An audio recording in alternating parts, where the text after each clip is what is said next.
What is going on, everybody? Welcome to the Age Adventure channel. My name is Josh, and in today's video we're going to discuss whether or not the DRZ 400S is a good dual sport bike for commuting. So let's go.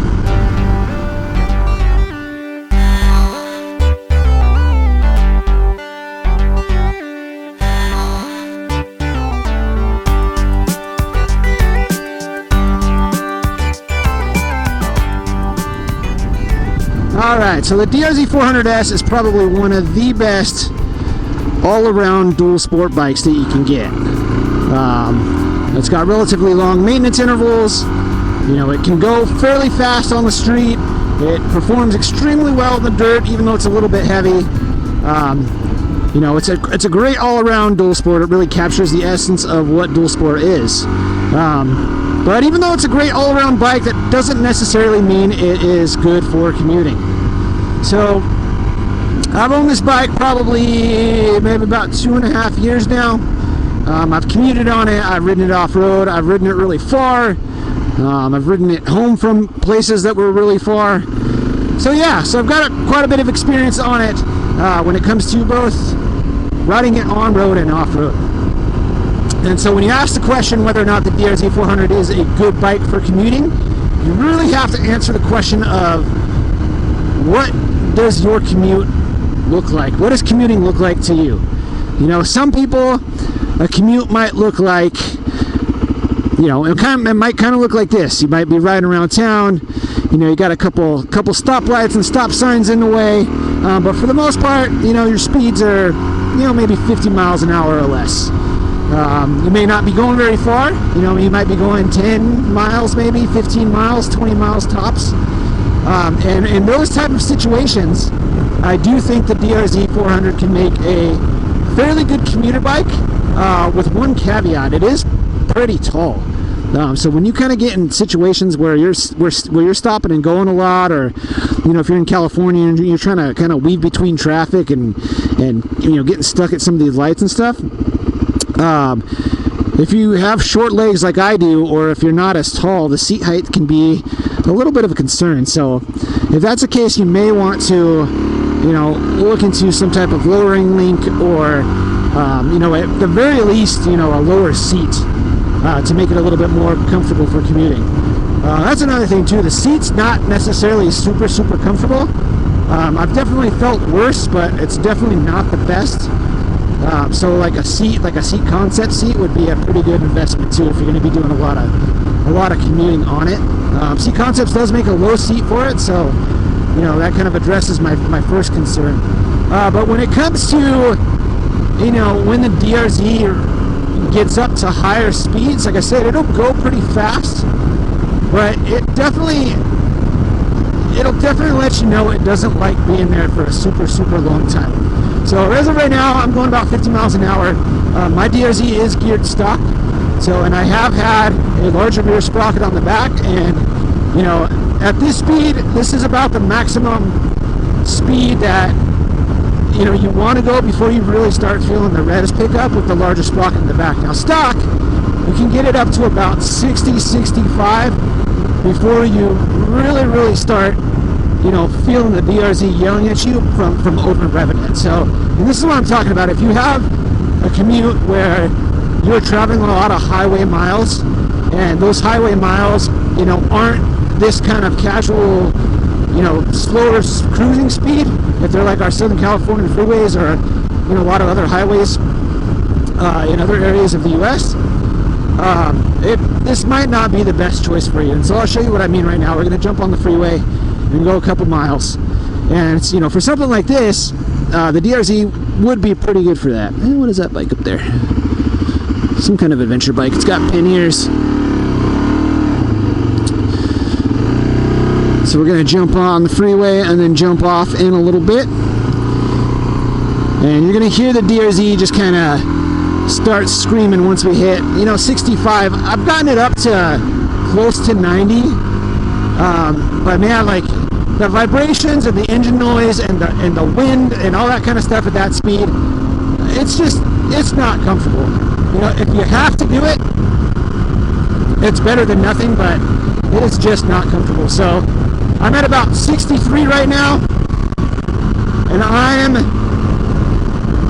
looking for another gear, and it's just not there. So now we're at 66, still in the slow lane, by the way, getting close to 70. So you can just hear it now. It's just, you know, it'll do it, and I can get it up a lot higher than that. I can pick it up. You know, now we're at 75, and it's just, you know, it's not the most comfortable experience. It's more comfortable at speeds, you know, 65 miles an hour or less. Not to mention, you know, at those higher revs, you probably want to, you know, be a little bit more conservative with the maintenance, I guess you could say. And, you know, because the DRZ, it does have fairly high maintenance intervals. I believe it's, you know, 2,500 miles or something like that between oil changes. But, you know, if you're flogging it at 75 miles an hour every day for, you know, 30 minutes each way, it's not going to like that too much. So let's go. Let's open it up a little bit. So you can just, I don't know if you can hear it because of all the wind, but so we're starting, it's getting a little bit unstable. Speedometer is showing 79. I don't know if we're actually going that fast or not, but you know, the vibration through the bars, the engine noise,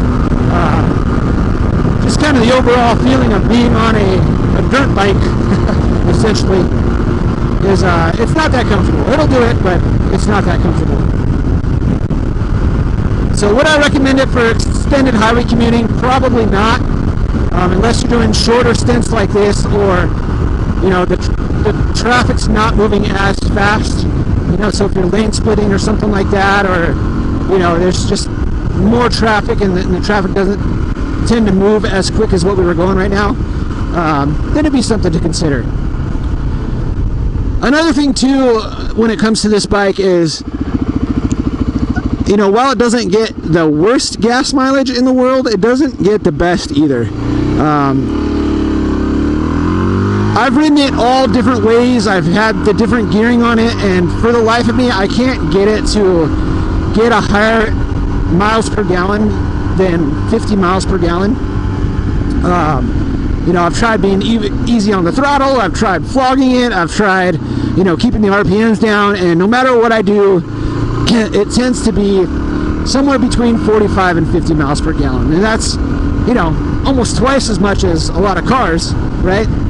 But you know, for a lot of motorcycles, if you're looking for more like an adventure bike style bike, or even like bikes like the CRF 250L, you know, you're looking at miles per gallon like in the 60, 70 range with bikes like that. So, you know, it's just something to consider. It doesn't have the largest gas tank, so you can usually go about 80 miles or so before you hit reserve.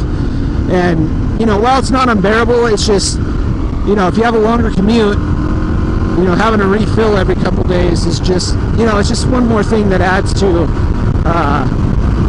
things that you have to consider, you know, when commuting. But anyways, guys, if you found this video helpful, please let me know down below. Would you guys use a DRZ 400 for commuting? Do you use a DRZ 400 for commuting? Let me know down below. If you liked the video, let me know down below. And if you're new here, please consider subscribing. We like to do adventures like this on a weekly basis. We like to talk about bikes and gear and go on adventure rides and all that kind of stuff. So if that's what you're into, definitely subscribe down below for new adventures every single week. But as always, guys, thank you for riding along with me today, and please be sure to have fun, take care, ride safe, and I will see you guys in the next video. Until then, be sure to get out there and have adventures of your own, and I will see you guys next time. Later! Thanks for watching the video. If you liked what you saw, please let me know down in the comments, and don't forget to hit that like button. If you are new here, please subscribe to see more adventures just like this one. For information about my riding gear or the various ways you can help support the channel, please check out the links below or head over to www.eachadventure.com. I'll see you in the next one.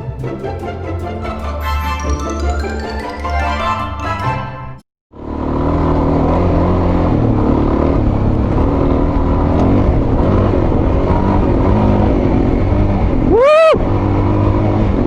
I love me some dual sport.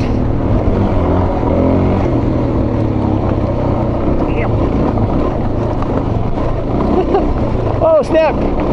Ugh. call me Graham Jarvis. Woo! Oh, that was exhausting. But oh, so worth it. It was oh, so worth it.